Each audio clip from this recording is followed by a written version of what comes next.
Selamat pagi teman-teman semua. Di sini kami dari kelompok 2 yang beranggotakan saya sendiri Satria Kamal Gustia dan ada rekan saya Rizky Safitri. Saya Aisyah Syarif Ramadhani. dan satu rekan kami lagi ada Mia Oktaviani Suiknyo yang belum berkesempatan untuk hadir di dalam virtual video ini. Pada video kali ini kami akan membahas mengenai salah satu metode transportasi yaitu stepping stone atau batu loncatan. Selanjutnya, kita langsung saja masuk ke materi yang akan dijelaskan oleh Aisyah Syarif. Kepadanya, dipersilakan. Nah, sebelumnya kita ingin mengetahui dulu apa itu metode stepping stone. Metode stepping stone ini adalah metode yang digunakan untuk menghasilkan pemecahan layak bagi masalah transportasi dengan biaya operasi. Nah, biasanya itu biaya pabrik dan biaya transportasi, sehingga mendapatkan biaya pengiriman yang relatif. Nah, metode ini dalam merubah alokasi produk untuk mendapatkan alokasi produk yang optimal menggunakan cara trial and error atau mencoba-coba. Nah, walaupun merubah alokasi dengan cara coba-coba, ada syarat yang harus diperhatikan, yaitu dengan melihat pengurangan biaya per unit lebih besar daripada penambahan biaya per unitnya. Nah, apa saja sih kelebihan dan kekurangan metode batu loncatan atau stepping stone? Nah, kelebihan penggunaan metode batu loncatan ini atau stepping stone dapat mensolusikan optimum untuk mendapatkan nilai minimum dari masalah transportasi.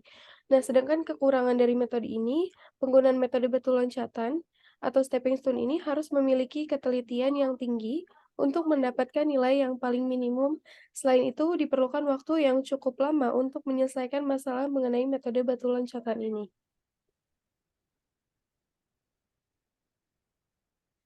Nah, langkah-langkah metode batu loncatan atau stepping stone.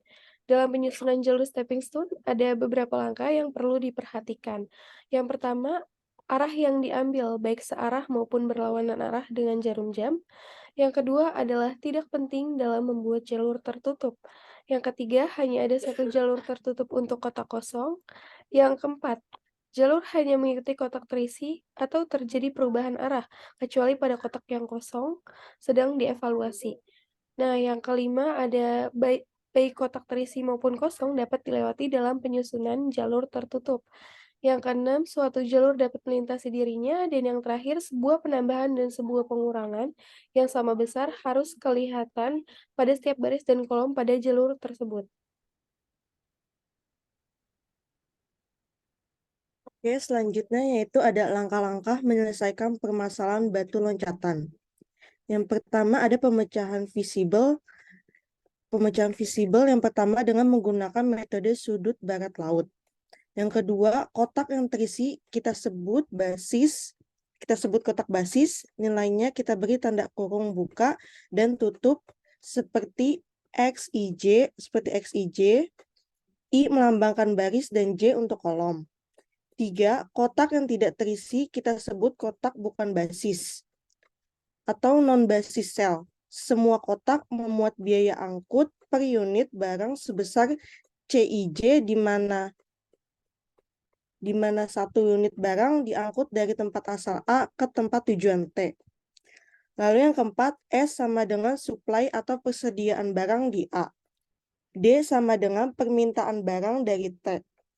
Z sama dengan jumlah CIJ, XIJ sama dengan jumlah biaya angkut yang harus dibuat minimum. 5. Agar label tidak ruwet, nilai yang menunjukkan biaya angkut tidak dicantumkan dalam tabel. 6. Dibuat loop tertutup bagi setiap variabel non-basis, di mana loop tersebut berawal dan berakhir pada variabel non-basis. Dan setiap titik sudut loop tersebut harus merupakan titik-titik yang ditempati oleh variabel-variabel basis dalam tabel transportasi. Selanjutnya, yang ketujuh dihitung ZIJ dikurangin CIJ, sama dengan jumlah CIJ pada loop dengan koefisien plus dan minus secara bergantian. Lalu yang ke-8, menentukan variabel yang masuk menjadi basis entering variabel dengan cara memilih nilai ZIJ dikurangi CIJ yang terbesar atau max. 9, menentukan variabel yang keluar dari basis. Caranya yaitu pertama dibuat loop yang memuat ZIJ dikurangi CIJ yang terbesar. Yang B, diadakan pengamatan para CIJ dalam loop yang mempunyai koefisien plus. Yang C, variabel XIJ yang keluar basis bila dan hanya bila XIJ minimum dari jalur loop. Lalu yang ke-10, menentukan harga variabel basis yang berada di dalam loop yang baru, di mana nilai untuk variabel yang baru masuk basis diambil dari nilai variabel minimum dalam loop. 11, sedangkan untuk variabel-variabel basis yang lain juga berada dalam loop. A XAIJ baru sama dengan XIJ lama dikurangin X min. B XIJ baru sama dengan XIJ lama ditambah XIJ min. 12. Untuk variabel-variabel basis yang lain di luar loop harganya tetap. Hitung kembali nilai ZIJ dikurangi CIJ untuk variabel non-basis. 13, diperoleh tabel optimal jika semua ZIJ dikurangi CIJ. 14, jika masih ada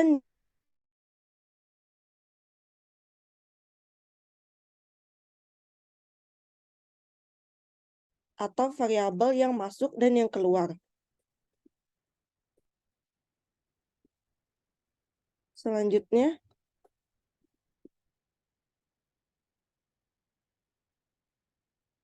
Ais.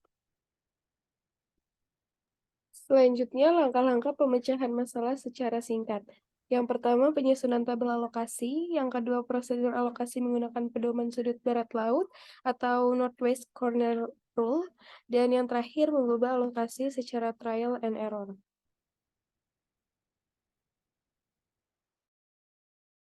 Selanjutnya, dijelaskan contoh soal oleh Satria.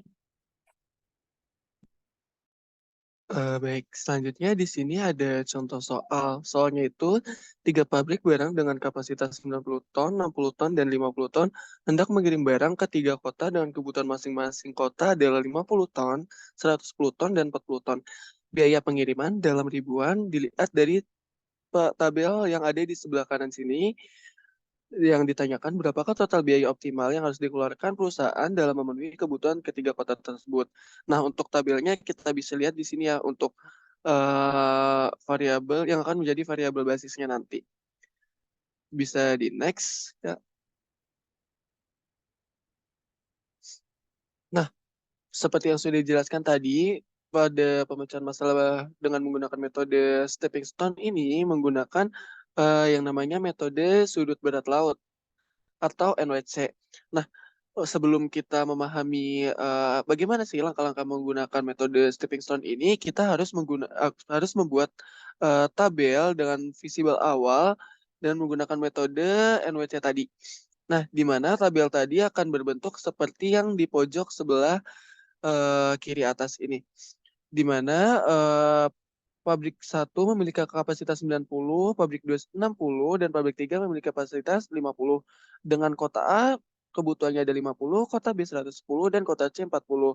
Dan penjumlahannya menghasilkan 200. Lalu kita bisa menghitung tabel visible awal dengan menggunakan metode sudut barat laut dengan kita mengisi kotak-kotak yang ada di sebelah sini dengan kapasitas dan kebutuhannya.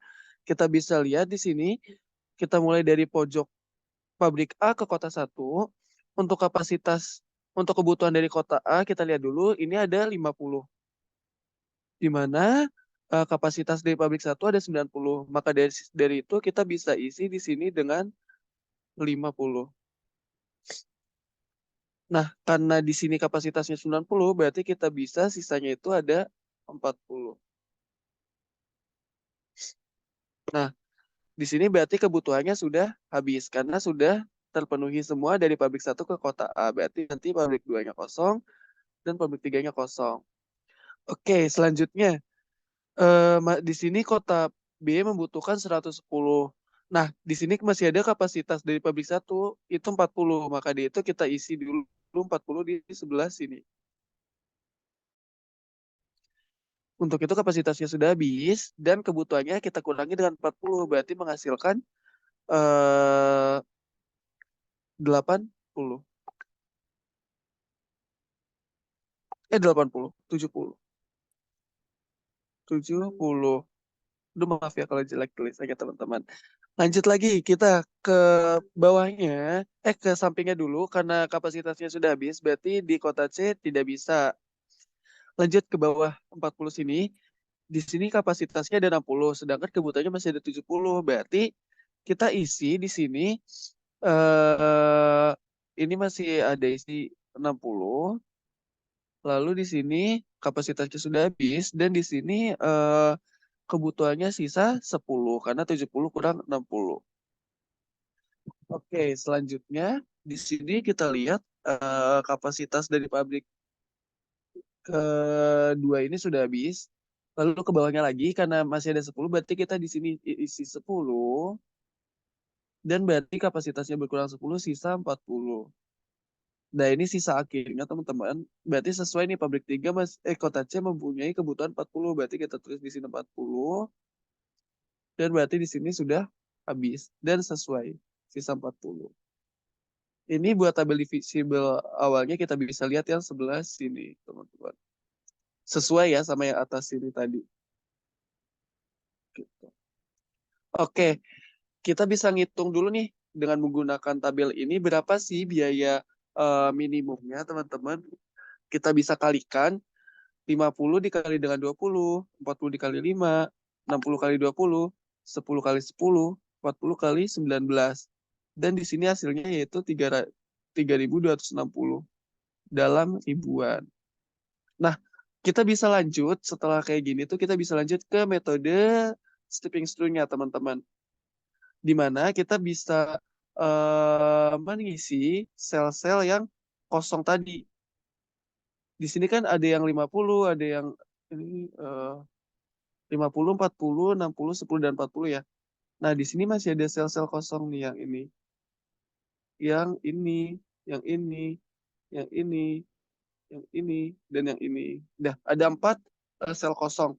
Di mana kita harus mengisi keempat sel ini dengan stepping stone tadi. Bisa di next. Ki. Nah, ini contohnya. Nah, ini kita bisa lihat, kita pertama mengisi yang ini dulu ya, yang sudah ada panahnya ya. Kita mau ngisi di sel X13 di yang sini, berarti ini yang ini. Di mana kita bisa melakukan peloncatan dari sel ini kan kosong, berarti di sini tuh positif nilainya. Kita bisa loncat langsung ke 40, di mana 40 ini negatif. Ini boleh putarnya secara jarum jam dan boleh juga berlawanan jarum jam ya. Lalu kita bisa ke 10 positif, berarti kita ingat aja pokoknya tandanya tuh positif, negatif, negatif. Lalu ke atas lagi 40 ini negatif, berarti. Kenapa dari sini langsung dari sel 13 langsung ke 40 sini? Karena di bawahnya ini sudah ini kosong di sininya teman-teman. Di sininya kosong. Jadi di situ kita tidak bisa langsung menaruhkan panahnya.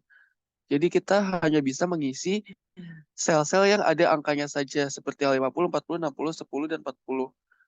Karena kebetulan ini sudah ada perputarannya dan sudah terlihat juga bentuknya, jadi kita bisa ngambil seperti ini gitu.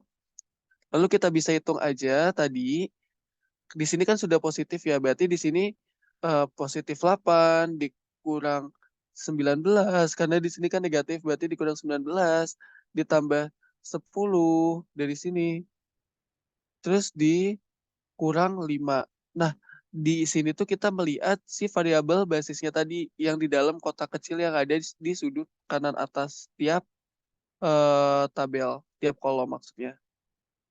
Ini. Kita lihat yang kotak kecil-kecilnya itu aja ya. Dan didapatkan hasilnya negatif 6. Lanjut. Setelah yang ini udah keisi, kita lanjut ke sel 21. Sel 21 yang mana? Berarti sel 21 itu yang sebelah sini. Sebelah sini kita harus isi, teman-teman. Gimana caranya? Sama kita tadi, kita bisa loncat, melakukan peloncatan. Kemana sih? Kita bisa langsung loncat ke sini, ke atas. Terus bisa juga langsung ke samping, lalu ke bawah, terus ke samping lagi. Gitu. Dan seperti tadi, awalnya itu yang berarti yang awal kotaknya itu positif, terus keduanya negatif, terus ini positif, terus ini negatif. Oleh karena itu tadi di sini kan 15 ya nih. Ini 15, berarti di sini plus 15. Ini 20 plus min 20 maksudnya. Terus ini 5 plus 5, terus ini 20 karena negatif, lalu kita jadikan min 20. Dan dihitung hasilnya adalah negatif 20. Oke, itu selesai. Yang sel satu lagi. Lanjut ke sel 23. Sel 23 yang ini. Yang sini. Kita bisa hitung dengan batu loncatan juga. Seperti dia ke bawah, terus langsung ke kiri, terus ke atas, terus balik lagi ke kolom awalnya.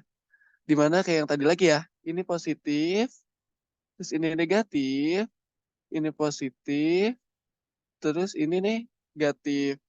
Kita lihat lagi kotak yang di pojok atas kanannya. Itu kan plus 10, berarti plus 10 itu 19, min 19 karena dia negatif, terus 10 plus 10, terus min 20. Dihitung hasilnya min 19 gitu. Lanjut ke yang terakhir.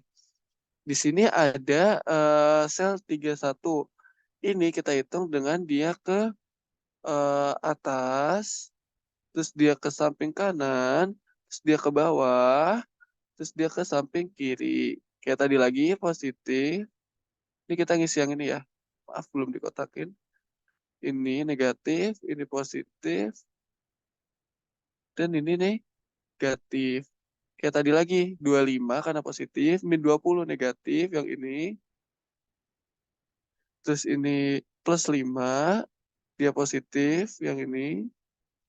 Terus ini min 10 yang sini karena negatif. Kita hitung hasilnya 0. Oke, setelah didapat semua isi-isi dari tiap sel, kita lihat dari hasil-hasil ini mana yang paling negatif. Jawabannya yang sel 21, karena dia nilainya negatif 20. Sel 21. Nah, karena dia nilainya paling kecil, oleh paling besar maksudnya negatifnya, kita lihat lagi nih, tadi perputarannya udah sampai mana sih? Nah, itu bisa dilihat di tabel yang di bawah sini, yang di paling bawah. Itu perputarannya tuh ini ya teman-teman, ke atas yang tadi, ke samping kanan, ke bawah, terus ke kiri. Nah itu kan negatif nih. Yang negatif kan ada dua, yang ini sama yang ini. Kita lihat nilai di sel itu berapa. Kita lihat ke tabel atasnya lagi, ini kan 50. Terus ini 60. Kalau tadi kita lihat yang paling besar negatifnya, nah kalau ini kita lihat yang paling kecil negatifnya, berarti kan yang 50 ya. Nah, karena yang kita pakai pokoknya tuh nilainya 50. Karena dia yang paling kecil negatifnya. Berarti di sini nanti dikurang 50, ini dikurang 50. Ini yang 40 ditambah 50 karena dia positif tadi operasinya. Terus yang 60 tadi dikurang 60 karena dia negatif. Dan yang kosong tadi ini ditambah 50 karena dia positif. Dan akan menghasilkan si tabel iterasi hasil iterasi awalnya di yang sebelah kanan. Seperti itu. Nah, setelah di sini kita bisa mengulangi iterasi sampai hasil eh ini tidak ada yang negatif. Hasil ininya tidak ada yang negatif lagi. Seperti itu, teman-teman. Caranya gimana sih? Nah, ini kan tadi kita udah dapat ya 90, 50. Sebentar. 90, 90, 10, 50, 10, 40. Oke. Nah, kita ini lagi teman-teman, apa namanya? Cari lagi nih si sel satu ini kan kosong nih. Ini kosong, ini kosong, ini kosong, ini kosong. Kita cari lagi kayak tadi perputaran tadi. Kalau untuk yang sel satu kita bisa sebentar. Kita bisa langsung dari mana bentar. 20 dia ke sini, terus dia ke bawah sini, lalu dia ke sini, lalu dia ke atas. Kita buat nyari si nilai ininya, si sel ini. Kayak yang tadi ya, ini positif, ini negatif, ini positif, ini negatif. Oleh karena itu dia plus 20, minus 5, plus 20 lagi, minus 15. Hasilnya minus, bentar. Hasilnya 20, sudah positif. Lanjut, yang kosong lagi mana? Sel 13, berarti yang ini.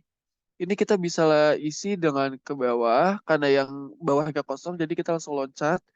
Terus dia bisa ke kiri, lalu ke atas lagi, baru langsung ke kanan lagi. Kayak tadi lagi ya, ini positif, ini kita ngisi yang ini ya, kotak ini. Positif, negatif, positif, negatif. Nah, oleh karena itu nanti plus 8, minus 19, plus 10, minus 5. Hasilnya kan negatif 6. Kita lihat yang ini ya, sekali lagi, kalau pengujian itu kita lihat yang si variabel basisnya ini yang di dalam. Oke? Lanjut, yang kosong lagi yang mana? Sel 23. Sel 23 itu yang ini berarti. Yang ini. Ini gimana caranya? Kayak tadi berarti ke bawah, ke samping, ke atas, ke samping kanan lagi. Kayak tadi, positif, negatif, positif, negatif. Kita cari si isi ini. Berarti kan jadinya plus 10, minus 19, plus 10, minus 20. Nanti hasilnya akan menjadi minus 19. Oke? Nah, satu lagi. Yang si ini, pabrik 3 ke kota A. Ini masih kosong. Gimana cara ngitungnya? Kita ke atas, terus kita ke samping, kita ke bawah, terus kita ke kanan. Ingat ya, ini perputarannya bebas ada jarum jam atau berlawanan jarum jam. Ini positif, ini negatif, ini positif, ini negatif. Ini 25 jadi positif, 15-nya negatif, 20-nya positif, 10-nya negatif. Yang ini ya, yang kotak-kotak ini. Sekali lagi diingatkan yang ini. Kita lihatnya. Hasilnya akan menjadi 20. Oke, masih ada hasil yang negatif, yaitu min 6 dan min 19. Kita lihat yang paling besar negatifnya yang mana? Yang minus 19. Sel 23. 23 itu yang mana tadi selnya teman-teman? Yang ini. Oke, bisa di next, Kak. Nah, kita udah tadi lihat ya, yang paling negatif itu yang sel sini. Oleh karena itu, kita nanti bisa eh, ubah lagi. Coba dikembaliin lagi. Kia. Nah, tadi kan yang ini yang negatif. Ke sini dia bentukannya. Oleh karena itu nanti, ini kan yang negatif berarti yang ini sama yang ini. Karena yang dua ini positif. Nah, kita bisa cari. Kita lihat nih yang negatif. Ini 10. Yang ini negatif. Kita lihat yang berarti isi sel luarnya ya. Ini 10, ini 40. Yang paling negatif berapa? Yang paling kecil negatifnya berapa? Yang 10. Berarti nanti di sini ditambah 10, di sini dikurang 10, di sini ditambah 10, dan di sini dikurang 10. Dah, bisa di next. Ya. Nah, nanti hasilnya akan ini. Tadi kan ini udah ditambah 10, ini dikurang 10, ini di tambah kurang, tambah 10 juga. Tadi nilainya 10. Gitu. Nah, karena tadi masih ada yang negatif, lanjut lagi, kita uji lagi teman-teman. Yang ini tadi gimana? Yang ini nanti ke sini, terus ke sini, terus ke sini, terus ke atas. Itu hasilnya yang ini, yang sel satu-satu nih. Yang sel X1. Satu. Dia nanti positif, negatif, positif, negatif. Dan hasilnya Bentar. Oh, nggak bisa, nggak bisa, nggak bisa. Maaf, maaf, maaf. Dia ke sini, sekitar 20 kurang 5 tambah 10. Dia ke bawah, terus dia karena ininya kosong tadi, maaf, saya lupa. Terus ke kanan, terus ke atas, terus dia ke sini, baru dia ke atas lagi. Jadi nanti dia belibet gitu loh, teman-teman. Bukan belibet sih. Jadi kayak loncatnya tuh bener-bener loncat yang beberapa kali. Makanya di sini sel X11 tuh banyak. Karena dia nggak bisa langsung loncat ke kanan kayak saya tadi yang awal ya. Karena dia kosong di sininya, ini kosong. Oleh karena itu nanti panjang jadinya. 20 plus 20 minus 5 plus 10 minus 19 plus 10 sama minus 15. Hasilnya nanti 1. Udah positif. Lanjut. Yang sel X13. 13 itu nanti bakal ke bawah, terus ke samping, terus ke atas, terus ke samping kanan. Yang ini ya, sel 13. Nanti dia hasilnya akan negatif 6. Terus sel X22 yang ini. Dia nanti akan ke samping, terus ke bawah, terus ke samping kiri lagi, terus ke atas. Nanti hasilnya nih yang ini. Jadi 19. 20 kurang 10 tambah 19 kurang 10. Itu. Lanjut, satu lagi. Yang ini. Yang ini nanti dia 4 kali. Dia bakal ke atas, terus ke samping sini, terus dia ke bawah, terus dia ke samping sini. Nanti hasilnya akan menjadi 1. Nah, kita lihat nih dari hasil-hasil ini, mana sih yang negatif? Masih ada minus 6. Oleh karena itu, kita masih harus melakukan pengujian lagi. 1 kali lagi, sepertinya. Ke ini. Kita lihat yang tadi salah 1,3 gimana? Yang tadi di sini kan 1,3 itu kayak ke bawah, terus ke samping sini, baru ke atas, terus ke samping sini. Kita lihat si tabel yang ini tadi. Nah, kita lihat tadi sel kita lihat di tabel yang pojok kiri bawah ya teman-teman. Ini kan tadi ini negatif, ini juga negatif. Kita lihat nih, yang paling negatif ini 90, di sini 30. Yang negatifnya paling kecil yang mana? Yang 30. Oleh karena itu nanti di sini akan dikurang 30, terus ini di sini akan dikurang 30 kan jadinya 0 nanti. Terus ini tambah 30 jadi 50. Terus ini kurang 30 jadi 60. Terus ini tambah 30 jadi 30 gitu. Coba bisa di next Kak. Bener nggak sih? Nah, bener kan jadinya di sini 60, di sini 30, di sini 50, 30 tambah 20, di sini jadi 0. Seperti itu. Nah, kita uji lagi nih yang kosong-kosong. Ada 1, 2, 3, 4. Ada 4 yang kosong. Berarti kita harus melakukan pengujian kembali. Yang pertama sel 1, 2 dulu. Sel 1, 2 tuh berarti yang ini teman-teman. 1, 2, enggak. Yang 1, 1 dulu. Yang 1, 1 ini kita bisa lanjut ke sini. Terus kita bisa langsung ke bawahnya. Terus ke samping kiri lagi. Terus ke atas. Nanti akan menjadi ini. 20 kurang 8 tambah 10 kurang 15. Nanti 7 hasilnya. Lanjut. Sel X22. X22 yang ini. Yang ini. Nanti kita bisa uji dengan nanti dia bentar-bentar. Ke atas, terus dia ke samping kiri, ke kanan maksudnya, terus dia ke bawah, terus dia ke samping kiri lagi. Nanti dia kan jadinya 20 dikurang 5 ditambah 8 dikurang 10. Nanti hasilnya 13. Lanjut, sel 31. Sel 31 yang mana? Yang ini. Yang ini nanti kita bisa hitung dengan cara dia eh sebentar, dia ke atas, terus dia ke samping sini, ke 10, terus dia ke atasnya lagi, ke 30, terus dia ke kiri, ke 60, terus dia ke bawah, ke 50, baru dia kembali lagi ke kotak kosongnya. Maka dari itu nanti dia hasilnya eh, plus 25, minus 15, plus 10, minus 8, plus 5, minus 10. Maka dia hasilnya akan menjadi 7 sudah positif. Kayak tadi diingat ya, pokoknya dia kalau misalkan gini kan dia bingung ya mau kemana. Karena ke samping kanan pun dia, kalau ke atas lagi nanti dia ke sininya juga kosong.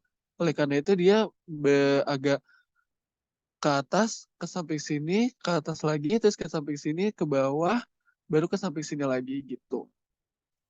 Lanjut, yang satu lagi, sel X33 yang bawah sini.